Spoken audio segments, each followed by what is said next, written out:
ఈ సైడు మీనాచి గా సైడ్ ఎవలు గబ్బర్ సింగ్. ఎవరది? ఇష్టనేమో బబ్లు లెక్కున్న సారు గబ్బర్ సింగ్ అని చెప్తాండు. ఏది? హలో, యారా భక్తవత్సలం. ఒరే బబ్బులు, పిచ్చి పిచ్చిగా వాగా ఉంటే చెప్పు తీసుకుంటాను. సతాబ్, నిన్నటి దాకా నిన్ను నా బావగానే గుర్తించానురా. కానీ నువ్వు నీ కూతురికి అమెరికా సంబంధం చేయాలనుకుంటున్నావని తెలిసి కిడ్నాప్ చేశా. కిడ్నాప్? నర్మయ్, ఎందుకు చేశావా? డబ్బు కోసం 25 లక్షలు క్యాష్ తీసుకుని ఒంటరిగా ఊరవతలున్న టింబర్ డిపో దగ్గరికి రా. పోలీసులతో చెప్పినా లేక పోలీసులను తీసుకొచ్చినా నీ కూతురు శీలం పోగొట్టుకుని ఈ జీవన తరంగాలలో ఆ దేవుని చదరంగంలో అంటూ ఒంటరిగా సోలో సాంగ్ పాడుకుంటుంది. జాగ్రత్త బే.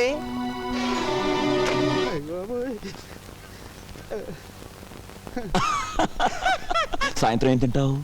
సాయంత్రమా? అంటే ఇప్పుడు నువ్వు నన్ను వదలవా? నువ్వు చెప్పమన్న టఫ్ డైలాగ్లన్నీ ఫోన్లో చెప్పానుగా.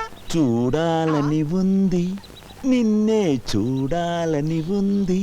మహాప్రభు, నాకన్నా మీరే మంచి సింగరు, నన్ను వదిలేయండి ప్లీజ్. నువ్వు అప్పుడే వెళ్ళిపోతే ఎలా బుజ్జుకొండా? మీ బావని డబ్బు తెమ్మన్నావు, తీసుకోవా? అయ్య బాబోయ్, ఆ సీన్ కూడా దీంట్లోనే ఉందా? నువ్వు అయిపోయావురా బాబులోయ్.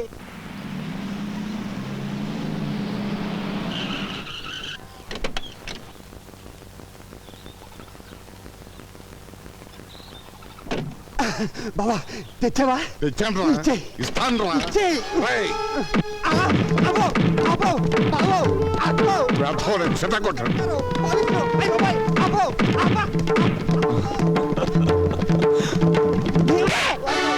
చంపేస్తాను. మాటలతో కాదు, మాటలతో చెప్పు. కీర్తిని నేను కిడ్నాప్ చేయలేదు బాబా, చంద్రం. వాడెవడు? మీ గ్యాంగ్ లీడరా? కాదు, కృష్ణమనాయుడు తమ్ముడు. నువ్వు వెళ్ళి వాళ్ళ అన్నయ్య కాళ్ళు పట్టుకోవాలంట. కీర్తి వెళ్ళి ఉప్పు కారంతో అన్నం వండాలంట.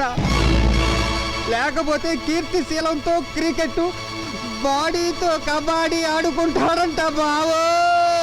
అయ్య అమ్మో.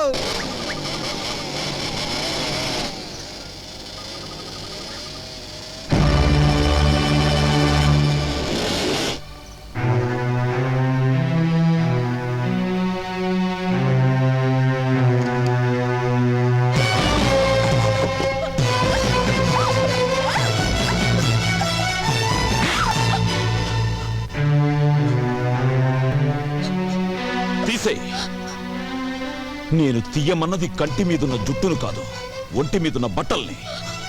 సొల్లు ఖర్చుకుంటూ నీ సొగసుట్టానికి కాదే. నీ తండ్రికి రాష్ట్ర వ్యాప్తంగా ఉన్న పలుకుబడి నీ ప్రాణాన్ని కాపాడలేదు. ఏసేమంటావా?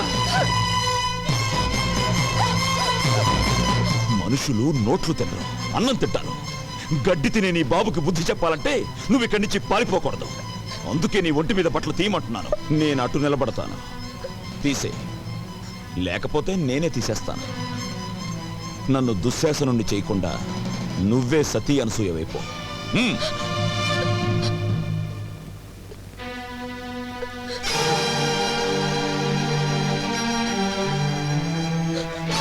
మిగిలినవి ఉంచుకో, వాటితో పనుంది. అబ్బా కొట్టకండి సార్, ఒక్కసారి కొడితే 100 సార్లు కొట్టినట్టుంది. నేను ఇటు అడుగుతుంటే నువ్వు అడుగురికి సమాధానం చెప్తావేంటి? తల తిరుగుతుందే? తిరగట్లేదు సార్, అదే ప్రాబ్లం. కొట్టిన చోట కొట్టకుండా కొట్టాడు, మెడబట్టేసి. ఓ పోలీస్ దొరా, నువ్వు ఫీల్ అవ్వనంటే అతల నేను తిప్పుతా. నేను ఫీల్ అవ్వా, నువ్వు తిప్పు. జరలై ఏగిసిన ఇట్లా సైడ్ తిరుగు. తిరిగిన అరే నీ పెండ్లం సంతలో తప్పిపోను. ప్రతిసారి ఇటేనా గట్ల సైడ్ తిరగవయ్యా. తిరిగిన ఎత్తుకో. అరే ఎత్తమన్నది నిన్ను కాదు వయ్యా, పోరండి. ఓ సారీ, నిన్నే. Thank you. అరే నన్ను కాదు వయ్యా, చేతులు ఎత్తుకో. ఎత్తిన ఇంకా ఎత్తు. ఎత్తిన. జై భజరంగ బలి. పోయిందే, ఇట్స్ గాన్, గయా పోచే. చూసారా ఎస్ఐ గారు మా టామీ వైద్యం? ఎవరు? ఇంతవరకు నువ్వు వినని గొంతు, ఇంతవరకు నువ్వు చూడని ఫేస్. భారతంలో అయితే అభిమన్యుడి టైపు, పల్నాడులో అయితే బాలచంద్రుడి టైపు. నీ ఎదురుగా పసుపు కవర్తో ఓ పోస్టును చూడు.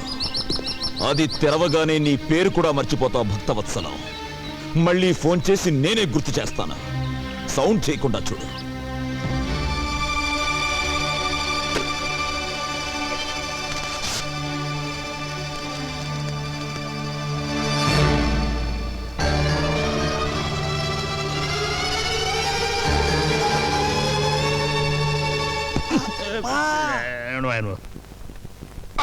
సార్ ఏదో బయలుదేరు. నాయుడు గారింటికా సార్? కాదు, పోలీస్ స్టేషన్కి. ఇందాక మీరు నాయుడు గారింటికి వెళ్ళమన్నారు కదా సార్? వద్దు, ఇప్పుడు పోలీస్ స్టేషన్ వెళ్ళమంటున్నానుగా, బయలుదేరు. ఆ కవర్లో ఏముంది నా సార్? బూడిద వద్దు. అదిగా సార్ అసలు. I say you go away. I say you follow me. Sir బావా, అందులో ఏముంది? ఏ ఉన్నా పర్వాలేదు, కీర్తి మెల్లో నేను తాళి కట్టేస్తా. అదే అదే దాచాలంటే దాగదులే, దాగుడు మూతలు సాగవులే, వలపులు సంఖ్యలు విడిచేదాకా వదలను వదలను వదలను లే.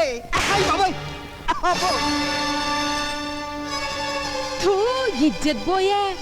చిన్నమ్మ గారు ఒంటి మీద 2 సెడ్డీలున్నాయి గంతే. బిషో, ఇదేమిటిది? ఒక్కసారి చూస్తే 100 సార్లు చూసినట్టుంది. బావో, కొంప మునిగింది. ఈ యాంగిల్లో కీర్తిని చూస్తే వాడు ఊరికే ఉంటాడంటావా? అయిపోయింది. ఈ పార్టీకి న్యూయార్క్ న్యూజివీడు సింగిల్ అయిపోయి ఉంటాయి.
కొట్టడం నాకు అలవాట్లేదు. దెబ్బతిన్నావు. నీ శీలాన్ని పాడు చేయగలనని నిన్నే చెప్పాను. చెయ్యవయ్యా, నా జీవితాన్ని పాడు చెయ్యి, నన్ను నాశనం చెయ్యి, చంపేసి నా శవాన్ని కూడా మా నాన్నకు అప్పచెప్పుకో. ఆయన నా శవాన్ని చూసి గుండాగి చనిపోతే నా ఆత్మకు కూడా శాంతి ఉండదు. కమాన్, నా మీద కక్ష తీర్చుకో.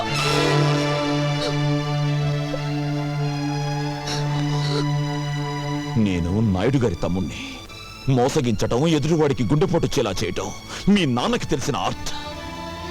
18 ఏళ్ల క్రితం జనాన్ని మోసగించి ఊళ్ళో వాళ్ళు రాళ్లు విసురుతుంటే, పోలీసులు సంఖ్యలు వేసి తీసుకువెళ్తుంటే మా అన్నయ్య వచ్చి ఆపి అప్పు తీర్చాడు. మళ్ళీ డబ్బిచ్చి వ్యాపారం చేసుకోమన్నాడు. దాంతో ఈరోజు మీ నాన్న కోటీశ్వరుడయ్యాడు. మా అన్నయ్యకు ధర్మం చేసి గుణం లేకపోతే మీ బాబు ఏ జైల్లోనే పడుండేవాడు, లేదా మా తోటలో పెద్ద పాలేరుగా బతుకుతుండేవాడు. అప్పుడు నువ్వు మా ఇంట్లో అంట్లు తోముతుండేదానివి.